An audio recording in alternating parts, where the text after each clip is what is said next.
Hi, it's Susan. Welcome back to my channel. This is the fourth and final episode in a four-part series about the books that I search for online and in person at used bookstores that I can cut apart and use in my junk journals. And this category is miscellaneous, which just didn't fit in anything else. There's just a few books in this category. My standard disclaimer is, of course, that you can buy these books, cut them up, tear them up, glue them in your journals, put them in your collages, make something out of them and sell it. That's fine. What you cannot do is you cannot scan the images in these books and put them in your journals and then sell them. You cannot scan the images in these books and put them in a digital kit and put that kit up for sale. You can only reuse the original material in your items that you're going to sell. That's what copyright's all about. All right, let's look at some pictures. This is the Botanical Atlas. Botanical Atlas. And I thought this was kind of interesting. Look at these. Now the pages are big, but the images, there's a lot of different images. This is a large book. This is 9 by 12 and a half. But you can cut each of these apart, or of course you could use these as a page.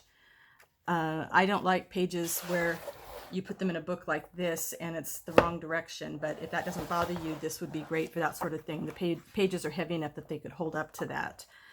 But there's some interesting images in here about plants, ferns. Oh my goodness, love it. And the pictures are only on one side, so you don't have to make any decisions. So this is the Botanical Atlas. This is fun. I always love to find a typing book, new rational typewriting books. So anytime I find something, all my years of writing, of course, I want any kind of an old kit and things that are going to make me think about being an author.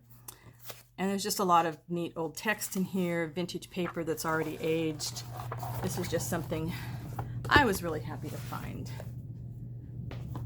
I always look for children's school books, and probably if I was looking online, I would put in vintage school books. I would put in vintage readers, vintage arithmetic books, children's arithmetic books, because, you know, we get those great pictures, you get the larger text, and these are great pieces of text to cut apart and use just on a tag. If you want the word play, you want the word look, you want the word laugh, the type is a little larger, so they show up nicely.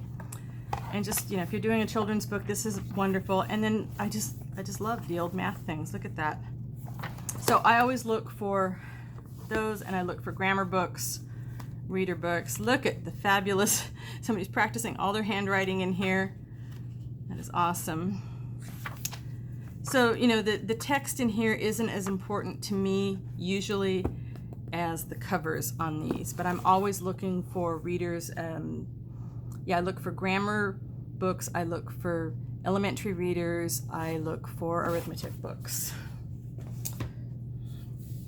This is an interesting book, if you can find it. This is Children from Old Photographs. This book is about 7.5 by 9.5. And, you know, you could probably find a lot of these images in archives at various places, but I like that these were already collected here for me.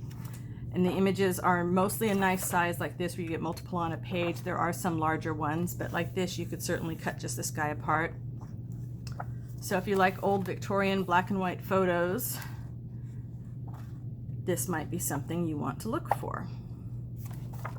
Look at him. Oh, he's so cute. All right. This is a very interesting book. This would probably go more for my friends that love to do collage. I don't know if this would work in many people for journal making, but I was fascinated. It's called The Theater of Insects, and there's some beautiful, beautiful images in here, and then there, you know, photo collages that have been done. So depending if you're doing something that's not vintage, you're doing something that's maybe a little more quirky, or sort of like a maybe steampunk stuff might work. So you might want to look for this book. I have a few copies of this book. Beautiful. Really interesting, okay? So you can't see the women's faces because the moth or butterfly is covering them up. So that is The Theater of Insects. And I always like looking for children's encyclopedias because you've got the pictures, especially if they're the older ones. You've got some really neat vintage pictures. So you could do a lot with something like these. You could, have the words. Again, you've got the oversized words, so you can cut them apart. You've got the images. The paper is not super thick, and of course it takes color really well because it's that school-like paper. And then this one I found at a store that was going out of business, the ephemera book. So again, this is just for you to cut up and use as it is, but they've got a nice variety of things that we normally look to our digital downloads for. And I didn't even know this book existed, so you might get lucky and see this online at a bargain. It's called the ephemera book. That is what I have in part 4. If you haven't already, check out parts 1, 2, and 3, where I talk about the books that I look for flowers, for birds, and for other animals and nature. That's all I've got for you today. If you have any questions, leave them down in the comments, and I will see you next time. Thanks for watching. Bye for now.